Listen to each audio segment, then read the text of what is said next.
السلام علیکم ورحمۃ اللہ وبرکاتہ۔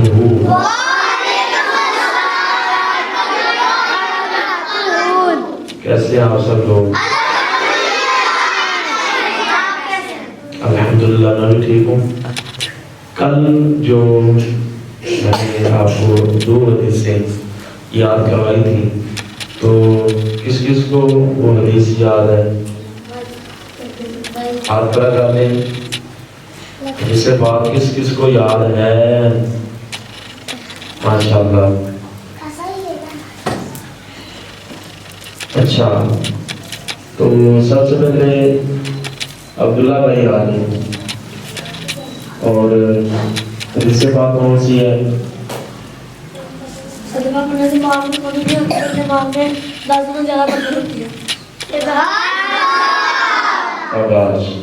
ہمارے نبی پاک صلی اللہ علیہ وسلم نے ارشاد فرمایا، صدقہ کرنے سے مال کم نہیں ہوتا، بلکہ اللہ تعالیٰ مال کو 10 گنا بڑھا دیتا ہے۔ 1 روپیہ دے گا، اللہ تعالیٰ اسے اس کے 10 گنا بڑھائے گا۔ ماشاءاللہ۔ آپ جائیں، عبداللہ بھائی آ جائیں، شاباش جی۔ صدقہ کرنے کے بارے میں جو حدیث سے بات کر رہا آپ کو یاد کروائی تھی، ایک سنا دیں۔ جو قبر میں جاتا ہے اس کی قبر میں ٹھنڈک ہو جاتی ہے، آگ سے بچ جاتا ہے، کیونکہ اگر اس کو صدقہ دیا ہوتا۔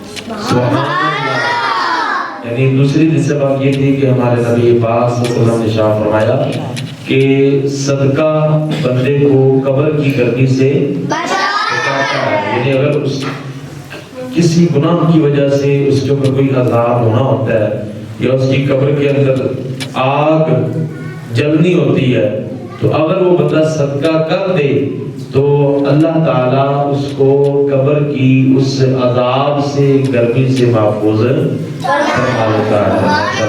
اسی حدیث کا اگلا ایک حصہ میں نے بتایا تھا کہ جو صدقہ کرتا ہے ایک اور اللہ تعالیٰ اسے انعام عطا فرماتا ہے، تو وہ کون سا ہے؟ آپ پہلے آ جائیں، محمد شریف بیٹھا ہوگا جی۔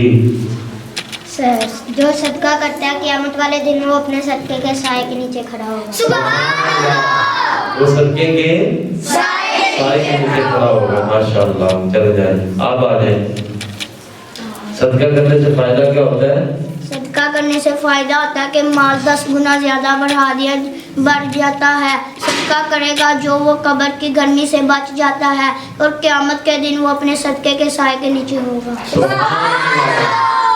تو یہ صدقہ کرنے کے فضائل ہیں۔ اب دیکھیں کہ میں نے بتایا تھا کہ صدقے کی بھی قسمیں ہوتی ہیں۔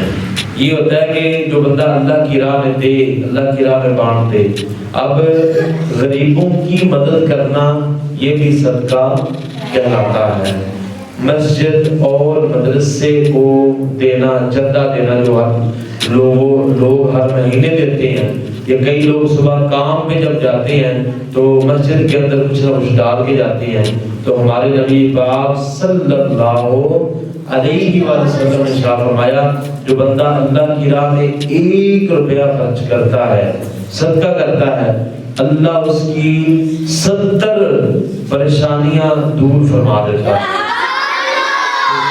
کئی لوگ اپنی عادت بنا دیتے ہیں کہ صبح جب کام پہ جانا ہے تو کچھ نہ کچھ وہ ضرور ڈال کے جاتے ہیں، تو اللہ تعالیٰ پھر ان کے کام میں ضرور بضرور برکت عطا فرما دیتا ہے۔ تو ہمیں بھی چاہیے کہ ہم اپنی عادت بنا لیں، روزانہ جو ہے کوشش کریں کہ اپنے گھر کے اندر ہی چھوٹا سا باکس کو گلا رکھ لیں، جو نیت ہو کہ ہم نے یہ مسجد کو دینا ہے، مدرسے کو دینا ہے، کہ کسی غریب کی مدد کرنی ہے، تو اس کے اندر روزانہ جو ہے وہ ہم خود بھی ڈالیں اور اپنے بچوں کو بھی اس چیز کی عادت ڈالیں۔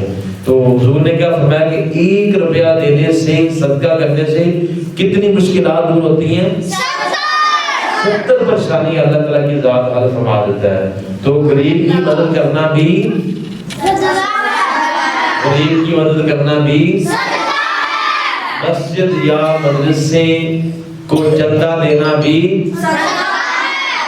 دین کے کام کو آگے چلانے کے لیے جس طرح کئی لوگ کسی بچے کو دین کی کتابیں لے کے دے دیتے ہیں، قرآن کو سپارہ لے کے دے دیتے ہیں، ٹھیک ہے نا، دین کے کام کو چلانے کے لیے جو لوگ پیسے دیتے ہیں وہ بھی کیا کہلاتا ہے؟ صدقہ کہلاتا ہے۔ تو ہمیں صدقہ جو ہے وہ کرتے رہنا چاہیے۔ اب کون کو نیت کرتا ہے کہ ہم انشاءاللہ خود بھی اب جو ہمیں پاکٹ منی ملتی ہے اس کے اندر سے ہم جو ہے وہ ضروری نہیں روز 10 روپے بھی ڈال دیں، آپ بچے ہیں آپ 1 روپیہ بھی ڈال دیں، ٹھیک ہے نا، لیکن کون کون نیت کرتا ہے ہم انشاءاللہ کریں گے؟ کون کون صدقے کی نیت کرتا ہے؟ پھر دیکھنا اس سے فائدہ آپ کو کیا ہوگا، آپ اچھے بنیں گے، آپ نیک بنیں گے، والدین کے فرما بردار ہوں گے، پڑھائی کے اندر ذہین ہوں گے، اللہ تعالیٰ آپ کو کامیابی عطا فرمائے گا، پریشانیوں سے، استاد کی ڈانٹ سے، استاد کی مار سے، ٹھیک ہے نا، ہر جگہ پہ آپ کو محبت ملے گی، کسی بھی جگہ پہ سختی نہیں ملے گی، تو انشاءاللہ ہر لحاظ سے آپ کو محبت ملے گی، اللہ بھی راضی ہو جائے گا، آپ کے والدین بھی راضی ہو جائیں گے، اور ہمارے نبی صلی اللہ علیہ وسلم بھی راضی ہو جائیں گے۔ تو انشاءاللہ کل جمعہ ہے تو کل اچھے بچے بن کے تیار ہو کے آئیں، آپ خوشبو لگا کے جمعہ پڑھنے کے لیے، تو یہ بالکل چھوٹے بچے جو نا یہ آپ لوگ بہت تنگ کرتے ہیں جمعے کے اندر، تو آپ لوگ جمعہ نہ پڑھنے، بڑے لڑکے سے پڑھنے آیا کریں، ٹھیک ہے نا، اوکے، اللہ حافظ۔